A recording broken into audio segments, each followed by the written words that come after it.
kita memulai pelajaran hari ini, alangkah baiknya kita berdoa menurut agama dan kepercayaan kita masing-masing. Berdoa dimulai.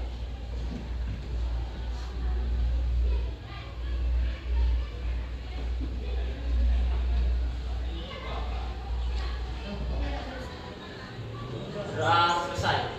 Beri salam kepada ibu guru kita. Selamat pagi, Bu. Ya, selamat pagi semuanya. Silakan dulu. Coba yang salahnya. Silakan Kak. Siapa? Salsa. Apa alasannya? Sakit. Ya, jadi kita hadir 34 orang ya. Baik anak-anak ibu semua, sebelum kita memasuki materi yang baru mengenai glikolisis, ibu akan bertanya dulu mengenai pembelajaran kita yang kemarin mengenai enzim. Oke, tunjuk tangan siapa yang tahu tentang pengertian enzim. Jadi enzim itu adalah senyawa protein yang mempercepat proses reaksi tanpa ikut bereaksi. Ya, beri aplaus kepada. Kemudian faktor-faktor apa saja yang mempengaruhi cara kerja enzim? Siapa yang bisa? Oke nak, silakan. Jadi faktor-faktor yang mempengaruhi enzim itu suhu, pH, dan konsentrasi pada enzim. Ya. Ada yang bisa menambahi? Selain Kalista? Ada? Oke, silakan. Air sama substrat Bu. Ya. Oke, jadi faktor-faktor yang mempengaruhi cara kerja enzim adalah adanya suhu, kemudian pH, kemudian konsentrasi enzim, kemudian ada air, ada substrat, dan inhibitor. Beri aplaus untuk kita semua. Perhatian. Kita minggu lalu tentang enzim kan, bahwasanya enzim itu suatu reaksi kimia yang ikut mempercepat reaksi tanpa harus bereaksi. Nah, materi selanjutnya adalah tentang metabolisme. Bahwasanya di dalam proses metabolisme itu enzim sangat dibutuhkan dan enzim sangat berperan penting. Oke, kira-kira siapa yang tahu mengenai pengertian dari metabolisme? Silakan nak. Jadi metabolisme itu merupakan reaksi kimia yang membutuhkan atau berlangsung di dalam sel makhluk hidup yang membutuhkan peranan enzim di dalamnya. Oke, beri aplaus. Bahwasanya metabolisme itu tadi suatu reaksi kimia yang berlangsung di dalam sel makhluk hidup yang membutuhkan peranan yang di dalamnya membutuhkan enzim untuk proses yang berlangsung selama dia melaksanakan aktivitas-aktivitas di dalam kehidupan. Nah, kemudian untuk apa metabolisme itu dilakukan? Ayo, siapa yang tahu? Silakan. Jadi metabolisme itu untuk menghasilkan energi dan untuk proses perkembangan dan pertumbuhan aktivitas lainnya. Oke. Terima kasih, beri aplaus. Bahwasanya metabolisme itu memang dibutuhkan untuk semua makhluk hidup untuk apa? Untuk melakukan pertumbuhan dan perkembangan, menghasilkan energi untuk pertumbuhan dan perkembangan, dan melakukan aktivitas-aktivitas lain seperti apa? Berkembang biak dan lain sebagainya. Dulu di sini mengenai katabolisme, ya. Katabolisme itu kira-kira siapa yang tahu? Ayo, katabolisme. Apa itu katabolisme? Satu orang, ya, silakan. Katabolisme itu adalah rangkaian reaksi kimia berupa proses pemecahan senyawa kompleks menjadi senyawa sederhana yang disertai dengan pelepasan energi, Bu. Ya. Oke, bahwasanya katabolisme itu adalah merupakan proses pelepasan energi dari pengubahan molekul senyawa kompleks menjadi senyawa yang sederhana. Oke. Di dalam ini ada katanya energi. Nah, untuk katabolisme berarti melakukan proses respirasi. Siapa yang tahu respirasi? Ayo yang belum. Dinda. Respirasi itu ada dua, yaitu respirasi aerobik sama respirasi anaerobik. Ya, oke.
Ini siap ya?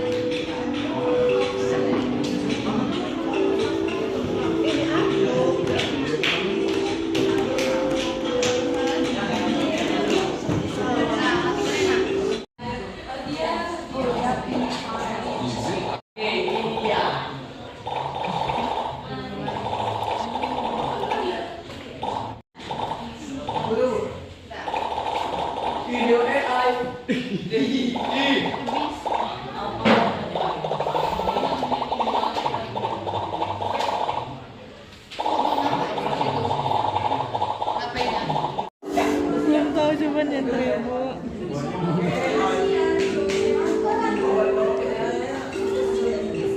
Aduh. Riset bu. Aduh.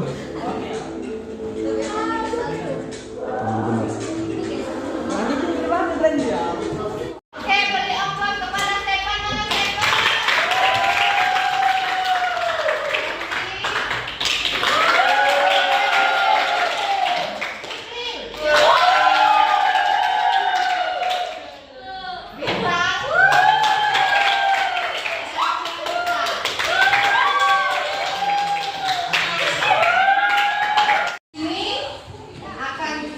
Kita akan memperhatikan menonton sebuah video di mana ini merupakan bagian daripada proses respirasi aerob. Bahwasanya respirasi aerob itu ada 4 tahap di dalamnya. Yang pertama adalah proses glikolisis. Baiklah, kita akan melihat tentang glikolisis. Nah, ya kan? Benar. Pada video kali ini, kita akan membahas tentang glikolisis, yang merupakan tahapan pertama dalam proses respirasi. Dalam bahasa Inggris, glikolisis memiliki arti sugar splitting, yang kalau dalam bahasa Indonesia artinya adalah pemecahan glukosa. Glikolisis terjadinya di sitosol. Pada tahap glikolisis ini, glukosa yang merupakan gula dengan karbon 6 akan dipecah menjadi struktur gula yang lain, sehingga menghasilkan 2 molekul virupat, 2 NADH, 2 ATP. Bagaimanakah prosesnya? Tetap konsentrasi ya, karena lumayan agak panjang.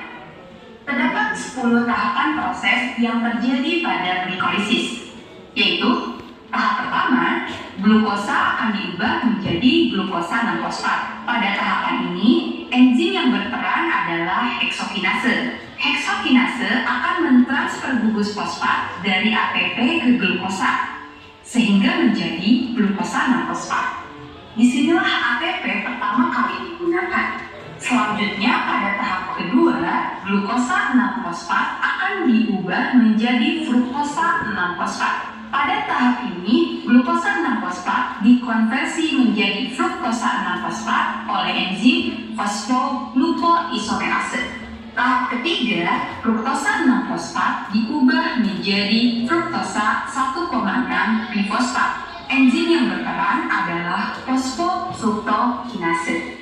Nah, fosfofruktokinase ini akan mentransfer gugus fosfat dari ATP. Inilah tahap penggunaan ATP yang kedua. Selanjutnya, tahap yang keempat, enzim aldolase memecah molekul fruktosa 1,6 bifosfat menjadi 2 buah gula yang memiliki 3 karbon yang berbeda, yaitu menjadi dihidroksiaseton fosfat atau DHAP dan gliseraldehid 3-fosfat atau G3P. Pada tahap yang kelimanya, yaitu terjadi konversi antara DHAP dan G3P ini, di mana reaksi ini tidak pernah mencapai titik keseimbangan. Nah, G3P inilah yang akan digunakan pada tahap berikutnya. Nah, dari menjadi 1,3 bifosfoglycerat sebanyak 2 buah. Pada tahap ini, enzim yang berperan yaitu triase fosfat dehidrogenase. Pada tahap ini terjadi 2 reaksi, yaitu 1. G3P dioksidasi melalui transfer elektron ke NAD+, sehingga membentuk 2 buah NADH. Yang kedua, dengan menggunakan energi dari reaksi ini, 2 fosfat akan terikat pada substrat sehingga ikut berperan dalam pembentukan 1,3 glifosfoglycerat. Selanjutnya, pada tahap yang ketujuh, 1,3 difosfoglycerat akan diubah menjadi 3 fosfoglycerat. Pada tahap ini, 2 fosfat akan ditransfer ke 2 ADP, sehingga menghasilkan 2 buah ATP. Enzim yang berperan pada tahap ini adalah fosfogliseratinase.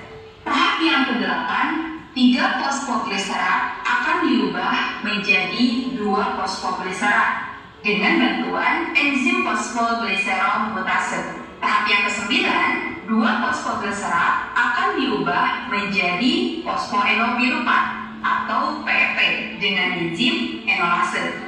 Pada tahap ini dihasilkan 2 molekul H2O. Tahap yang terakhir yaitu PEP akan diubah menjadi 2 piruvat dengan enzim piruvat kinase. Pada tahap ini terjadi pembentukan ATP sebanyak 2 buah yang berasal dari ADP. Jika kita perhatikan dari tahap 6 sampai dengan tahap ke-10 terjadi pembentukan ATP sebanyak 4 buah. Sehingga pada tahap ini dikenal sebagai phase atau fase menghasilkan energi. Berdasarkan keseluruhan tahapan reaksi glikolisis tersebut, maka dapat disimpulkan secara umum glikolisis terbagi ke dalam 2 fase, yaitu fase memakai energi atau the energy investment fase dan fase menghasilkan energi atau the energy payoff fase. The energy investment fase merupakan tahapan di mana ATP digunakan.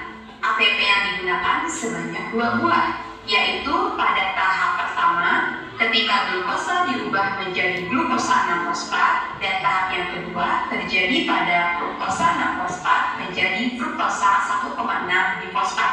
Tapi investasi ini akan dilunasi dengan bunga pada tahap energi PO fase karena pada PO fase dihasilkan 4 ATP dan 2 NADH.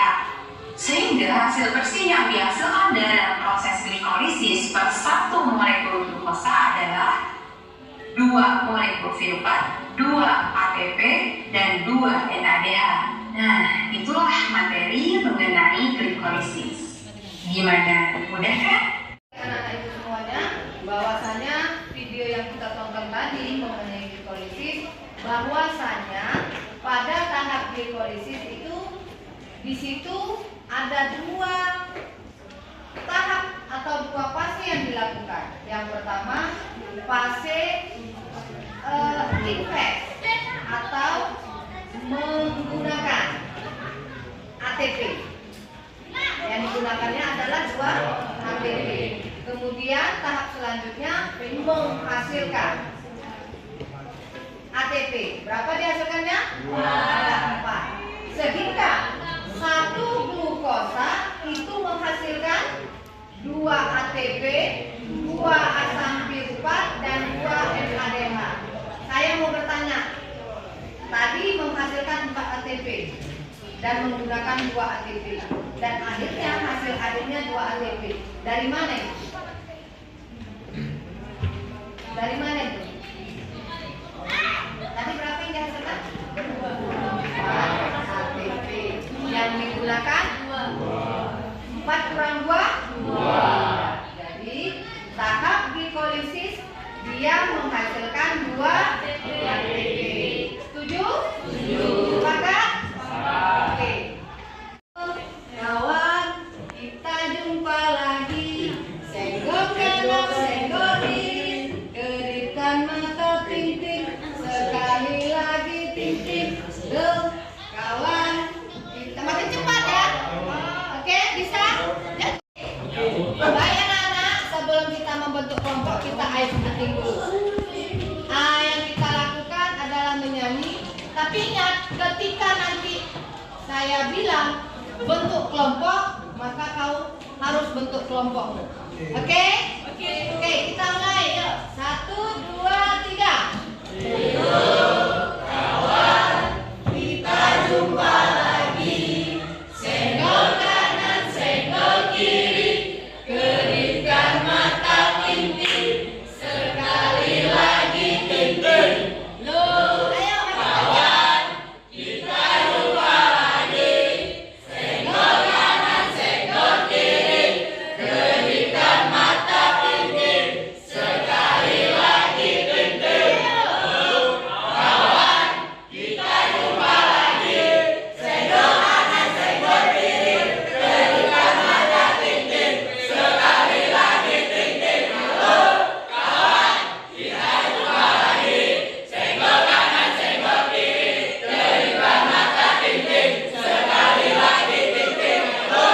Kawan, kita jumpa lagi. Senggol kanan, senggol kiri, kedipkan mata ting-ting, sekali lagi ting-ting.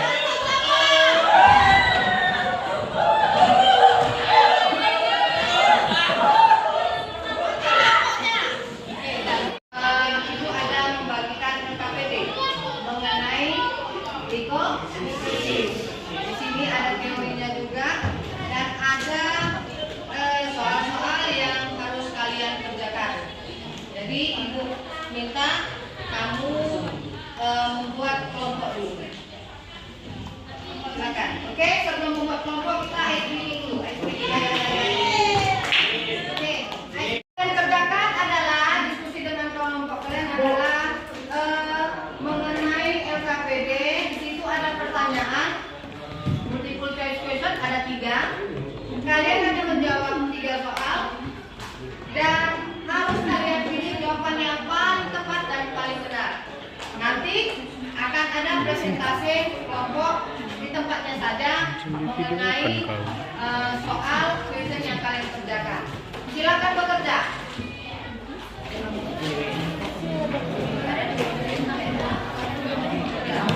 Singkat ya itu nak.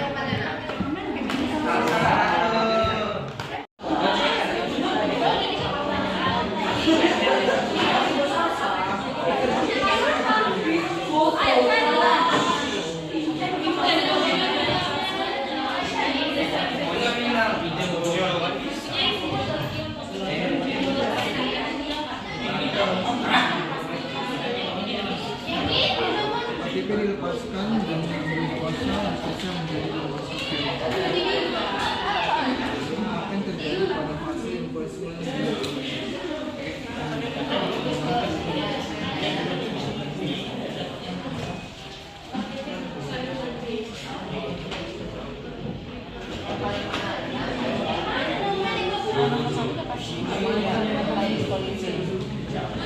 Udah dapat?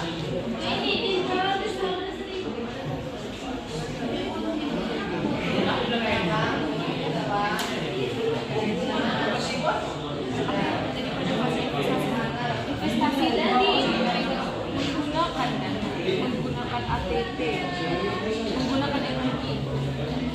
Jadi pada fase polisis. Ada fase apa yang terjadi pada fase Sudah selesai semua? belum Bu, bagaimana glikosis berperan dalam pembuatan bir? A. Lagi menggunakan glikosis untuk membuat glukosa pada fase untuk mengubah glukosa menjadi etanol dan karbon dioksida. B. Lagi menggunakan glikolisis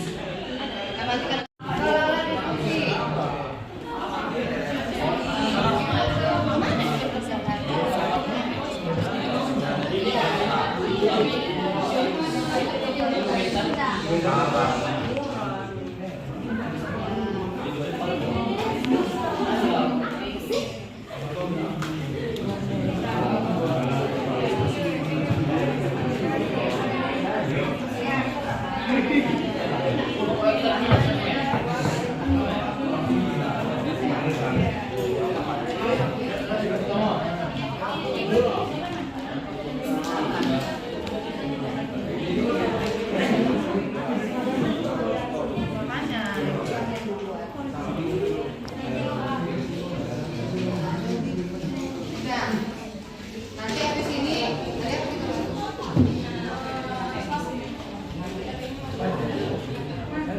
ada berapa menit nah video kan ya?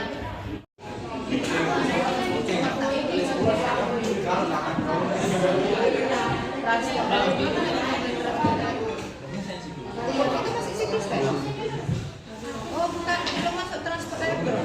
Ini belum kita bahas. Ya, oh nanti kita bahas ya. Oke, hasil akhirnya ya. Baru nanti. Oke. Ya, saya kira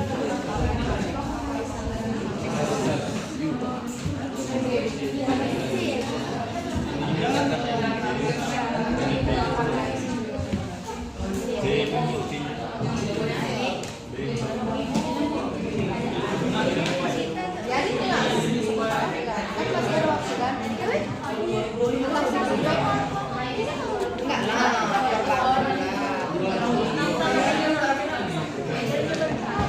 ini kan materinya kan seperti ada di sini tuh C1 jadi nggak apa-apa kan buat dipindahkan tapi kami menandai materi yang ada di sini. kau paham ya kan? Nanti tentang siklus PET, hasil akhir siklus PET, di mana terjadi siklus PET, berapa ATP, yang di situ berperan apa di situ CO2 sama apa yang berperan di situ di siklus PET. Kalau di glikolisis apa yang berperan dengan 10 tahap, di siklus PET dia 8 tahap, ada enzim 8 enzim yang berperan di situ. Nah, itu harus tahu.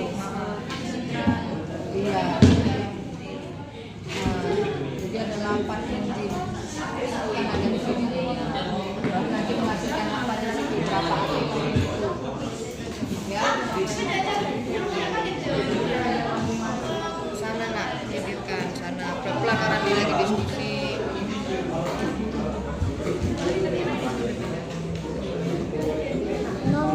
objektif berapa kerja?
Itu gelang.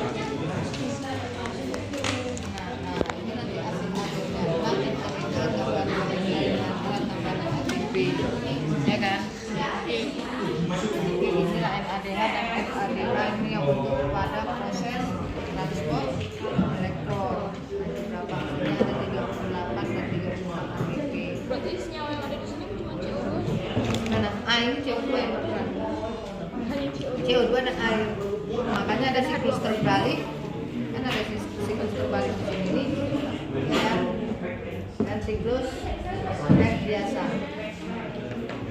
Jadi terbalik 6 CO2 tambahkan 2O sama dengan 6 CO2 C6 H12O6 menghasilkan 6 CO2 tambah 2O H2O. Ya, kalau terbalik kebalikan 6 CO2 tambah H2O menghasilkan ya kan C6 H12O6. Dana berapa menit? Dana. Udah matikan aja. 3 kali ya? 3.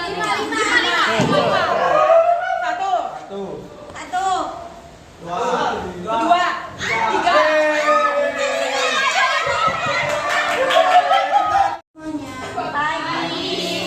Di sini kami dari kelompok Berapa? kelompok 1 akan mempresentasikan hasil diskusi kami. Untuk soal yang pertama, soalnya manakah dari pernyataan berikut yang benar mengenai glikolisis?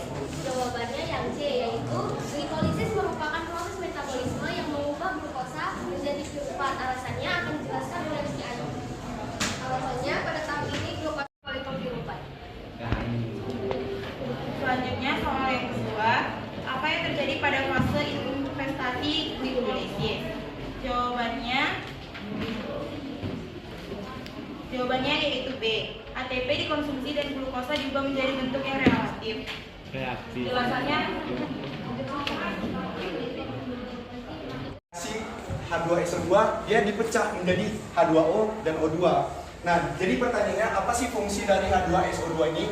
Nah, hidrogen peroksida ini sebenarnya adalah senyawa kimia yang berbahaya bagi tubuh kita, yaitu seperti memicu sel kanker. Makanya ada hubungan enzim katalase dengan hati. Nah, jika enzim katalase ini tidak berguna, atau kan tadi syaratannya itu di atas pH 10, enzim katalase itu nggak bekerja dengan baik kan.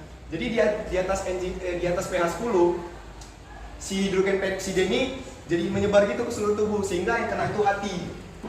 Nah, jadi menurut saya proses glikolisis ini bila dianalogikan dengan kehidupan kita sehari-hari dari masa anak-anak, remaja hingga dewasa itu sama seperti kita belajar. Waktu anak-anak kita belajar terus dan di remaja juga kita belajar, nanti hasilnya kita akan merasakannya waktu dewasa. Jadi kita investasikan waktu kita itu waktu main game atau apanya itu untuk belajar. Nanti pastinya kita di masa depan akan menjadi orang yang hebat. Tetapi bila kita tidak menginvestasikannya untuk belajar, pasti di masa depan juga kita akan menjadi orang yang biasa saja. di sini kami akan menjelaskan pertanyaan yang berhubungan dengan siklus Krebs. Soal yang pertama, jelaskan bagaimana siklus Krebs berperan dalam produksi energi dalam sel. Di sini dimulai dengan molekul glukosa yang berjalan menjadi glukat melalui glikolisis. Glukat yang kemudian diubah menjadi acetyl-CoA yang masuk ke siklus Krebs. Melalui serangkaian reaksi kimia, acetyl-CoA dioksidasi menggunakan dioksida yang menghasilkan elektron berenergi tinggi yang digunakan untuk menghasilkan ATP melalui rantai transport elektron. Pertanyaan nomor 1, jelaskan bagaimana siklus Krebs berperan dalam produksi energi dalam sel.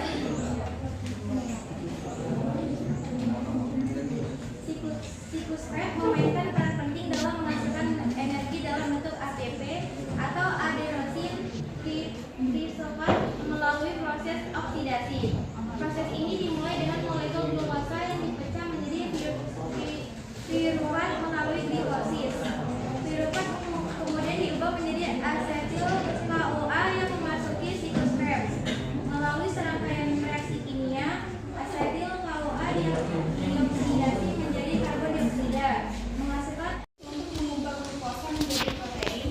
Dan C, lagi menggunakan glikolisis untuk mengubah glukosa menjadi lemak. Dan D, lagi menggunakan glikolisis untuk mengubah glukosa menjadi air. Nah, jawaban yang kami dapat dari soal yang ketiga yaitu A, lagi menggunakan. Menjelaskan evaluasi saya mengenai aplikasi Quidditch.